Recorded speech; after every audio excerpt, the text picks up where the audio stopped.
Hepimizin unutamadığı özel kutlama günleri muhakkak vardır. Mesela benim çocukluğumdaki doğum günü partilerim gerçekten benim hep aklımdadır. O yüzden biz de Doktor Ötker'in destekleriyle 90'lı yılların o unutulmaz doğum günü partilerine gideceğiz. Peki ne yapacağız? Instant mayayla küçük mayalı pizzalar hazırlayacağız. Ve Doktor Ötker pasta dekor ürünleriyle harika bir kremalı pasta yapacağız. İsterseniz başlayalım. Öncelikle mini pizza için hamuru mayalıyoruz. Kasenin içerisine yaklaşık 3,5 su bardağı unu ilave ediyorum. Üzerine 1 tatlı kaşığı şeker, 1,5 çay kaşığı tuz ve 1 paket Doktor Ötker instant maya.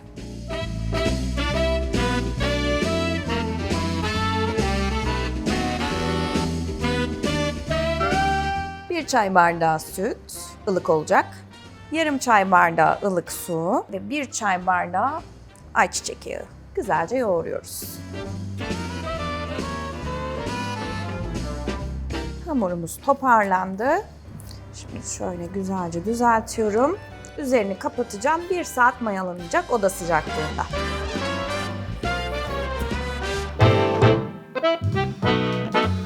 Mini pizzaların hamuru mayalanırken biz de pandispanyanın hamurunu hazırlayacağız. Öncelikle 8 tane yumurtayı sarılarını ve beyazlarını ayırıyoruz. Beyazlarını bu kaseye koyuyorum. Sarılarını da diğer kasemize. Önce beyazı çırpmayla başlayacağız. 1,5 su bardağı toz şekerim var ama yarısını kullanacağım. Çünkü yarısını da yumurta sarısıyla birlikte çırpacağım. Şimdi üzerine ilave ediyorum. Tamam, bu kadar yeter. Bir de 1 tutam tuz ilave ediyorum. Ve kar beyazı olana kadar çırpacağız.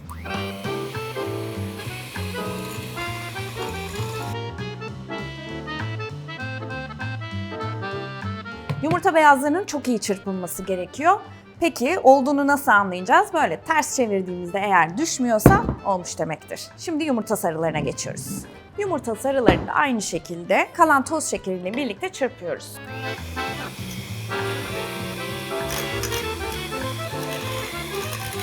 Yumurta sarılarıyla şeker birbirine karıştığı zaman böyle açık bir renk oluyor.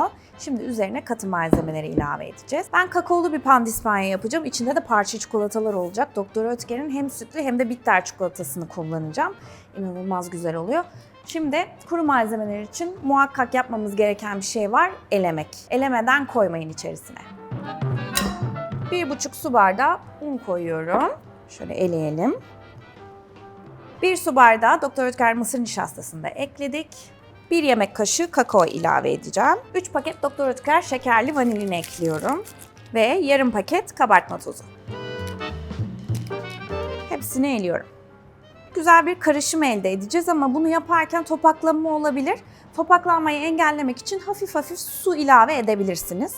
Şimdi önce başlayın, ilk başta koymayın suyu. Çırpmaya başlarken yandan ufak ufak su verebilirsiniz. Çok da fazla olmaması gerekiyor çünkü yumurta beyazıyla zaten karışacak. Ama bunun hepsinin düzgün karışması için su ilave etmemiz önemli. Karıştırıyorum.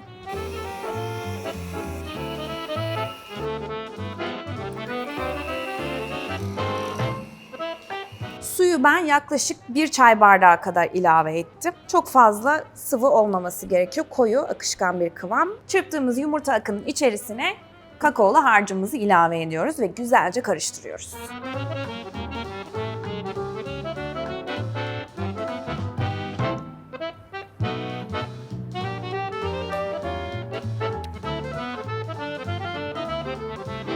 Kıvamı muhteşem oldu.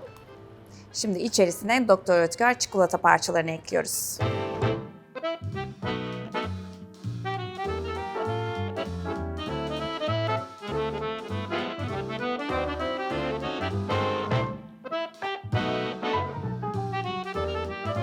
Yarım paket sütlü çikolata parçaları ekledim. Yarım paket de bitter çikolata parçaları ekledim. Şimdi güzelce karıştırdım. Artık pandispanyam hazır. Kalıba dökebiliriz. 20 santimlik pandispanya kalıbımız var. Pişirme kağıdı ve alüminyum folyo ile altını kapattım. Şimdi üzerine pandispanya hamurumuzu döküyorum.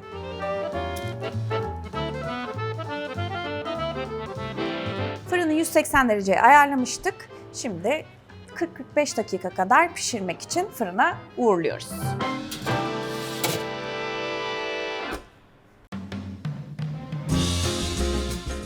Pandispanya fırında pişerken biz de pastacı kremasını hazırlayacağız. 4 su bardağı sütü tencereye koyuyorum. Üzerine 3,5 yemek kaşığı un, 4 yemek kaşığı toz şeker, 1 tane yumurta sarısı ve 4 yemek kaşığı mısır nişastası. Ocağımızı açtık. Şimdi koyulaşana kadar sürekli olarak karıştırarak pişiriyoruz. Pastacı kreması koyulaştı. Şimdi içerisine 1 yemek kaşığı tereyağı ilave ediyorum. Ve 1 paket Doktor Oetker şekerli vanilin. Artık ocağın altını kapatabiliriz. Tereyağı eriyene kadar tekrardan karıştırıyorum. Ve oda sıcaklığında soğumaya bırakacağım.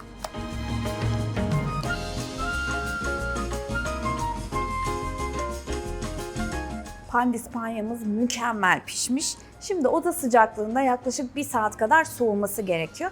Biz de o sırada mini pizzaları fırına vereceğiz. Hemen onun hazırlığına başlayalım. Hamur mayalandı. Üzerini açıyorum.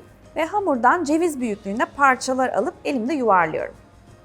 Şöyle beze haline getirip elimde yuvarlıyorum. Ve fırın tepsisine alıp üzerine hafifçe bastırıyorum. Fırında pişerken şişecekler, o yüzden aralarının boşluk olması önemli. 2 parmak kadar boşluk bıraksanız yeterli.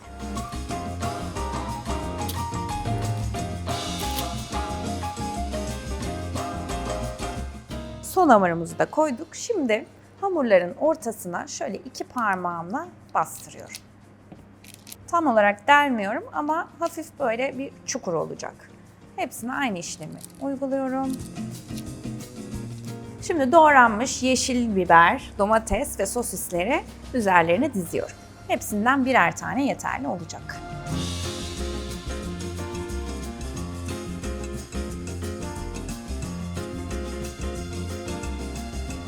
Evet, şimdi malzemeleri koyduk. Kenarlarına yumurta sarısı sürüyorum. Yaklaşık bir 2-3 dakika tepside mayalanacak. Ardından 180 derecede 20 dakika pişireceğiz.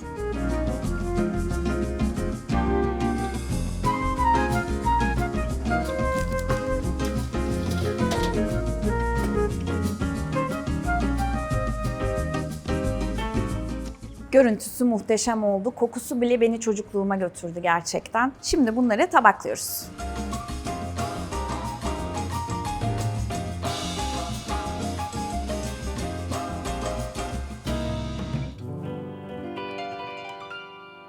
Pastacı kremasını soğuması için geniş bir kaseye aldım. Şimdi soğudu. Üzerine krema ekleyeceğiz. Yarım paket krema, yani yaklaşık 100 ml kadar kremayı ilave ediyorum.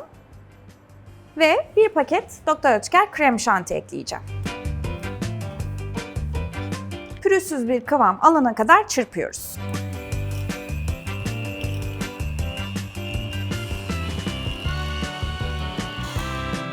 Koyu kıvamlı bir pastacı kremamız oldu. Koyu kıvamlı yapmamızın sebebi pastanın birbirini sıkıca tutması gerekiyor. Eğer sulu olursa muhtemelen dağılacak. Biz 3 kat yapacağız çünkü pastayı. Şimdi bu hazır. Buzdolabına alıyorum. Biz krem şantiyi çırparken bu da soğusun. Ardından sıkma poşetine alacağım. Şimdi geldik işin en eğlenceli kısmına.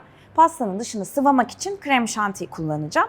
2 çay bardağı sütle çırptıktan sonra içerisine Doktor Oetker jel renklendirici kullanacağım. Ama pastanın dışını mor renk yapmak istiyorum. Bu yüzden mavi ve kırmızıyı kullanıp güzel bir mor rengi elde edeceğim.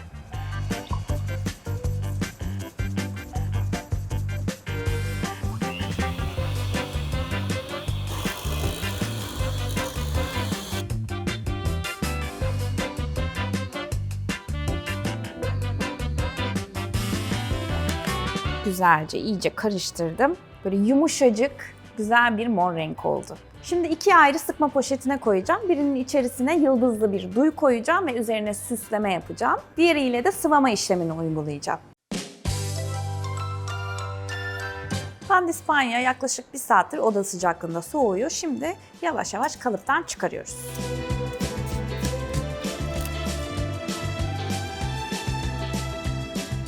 Pastanın üst kısmını alıyorum ve 3 parçaya ayırıyorum.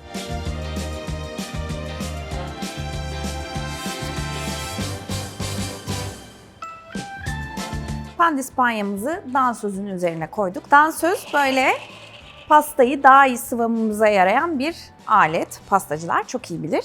Şimdi çemberimizi de aynı şekilde koyuyoruz ki düzgün bir şekilde çıkaralım. Tabanına pandispanyanın bir tanesini koyduk. Şimdi üzerini sütle ıslatıyorum. Şöyle gelmeyen yerlerine de fırçayla süreyim. Pastacı kremamızı sıkıyoruz. Etrafına yayıyorum. Güzelce sıvadık. Şimdi muz parçaları ve parça çikolata koyacağım. Siz dilediğiniz malzemelerle de iç dolgusunu hazırlayabilirsiniz. Mevsim meyveleri olur, yemişler olur. Tamamen sizin hayal gücünüze kalmış. Parça çikolatalardan da şöyle serpiştirdik. İkinci kat geliyor. Hafifçe üzerine bastırıyoruz. Yine aynı işlemi, yani üzerini sütle ıslatmayı yapıyorum. Ardından pastacı kreması, muz, parça çikolata. Bu pastayı yapmak gerçekten çocuklarınızı çok mutlu edecektir. Onlarla birlikte yapmanız ve onlarla beraber süslemeniz güzel bir etkinlik olacaktır.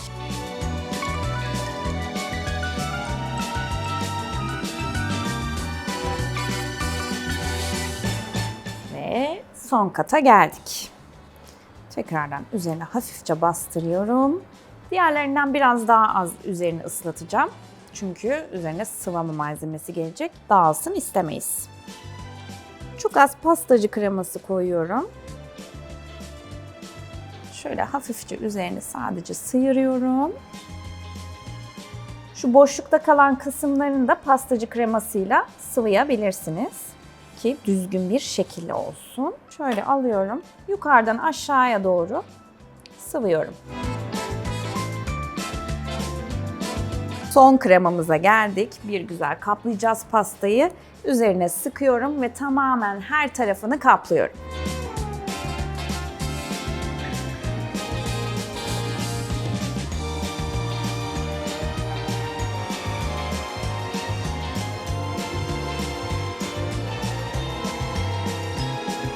Pastayı gayet güzel bir şekilde sıvadık. Böyle çok gerçekten mükemmel olmasını beklemeyin. Zaten böyle nostaljik pastalarda evde yapılmış, biraz daha böyle profesyonel olmayan, amatörce duran pastalarımız vardı. Ben biraz daha öyle olsun istiyorum. Şimdi aynı kremayla ama ucunda duy olan kremayla üzerine şekiller yapacağım.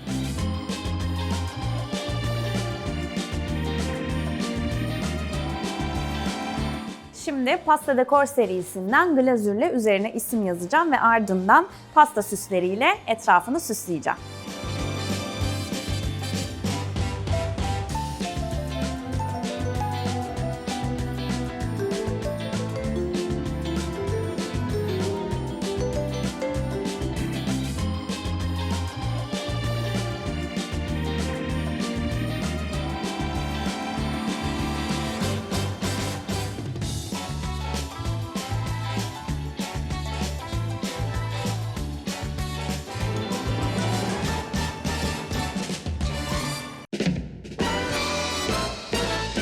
Nostaljik kutlama ikilisi şu anda önümde duruyor. Gerçekten şu an tadına bakmak için sabırsızlanıyorum. Çocukluğuma geri götürdü beni gerçekten bu tarifler. Şimdi bir tane pizzadan alıyorum ve tadına bakıyorum. Pastanede yediğinizin birebir aynısı olmuş gerçekten. Doktor Oetker instant mayayla hızlıca hamurumuzu kabarttık, fırında pişirdik ve gerçekten pufur pufur yumuşacık bir mini pizza olmuş. Şimdi pastamızı kesiyoruz. Pastayı dilimlemeden önce bıçağı sıcak suya batırıp çıkarıyorum. Böylelikle daha pürüzsüz bir dilim elde ediyoruz.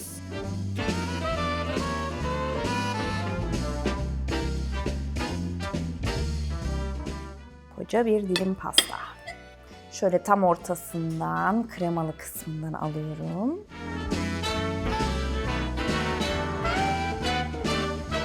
Pandispanyanın içerisindeki parça çikolatalar inanılmaz bir lezzet vermiş ve aynı zamanda böyle ağzınızda çıtır çıtır bu pasta süslerinden de bir doku geliyor ve gerçekten beni nostaljik olarak böyle eski doğum günlerime götürdü. Ben bir de bir şey yapıyordum o zamanlar. Pizzayı alıp içerisindeki kremayla birlikte şöyle güzelce yiyordum. Onu da yapacağım kapatmadan önce. Doktor Oetker'in katkılarıyla yaptığımız bu müthiş tarifleri umarım sizler de beğenmişsinizdir.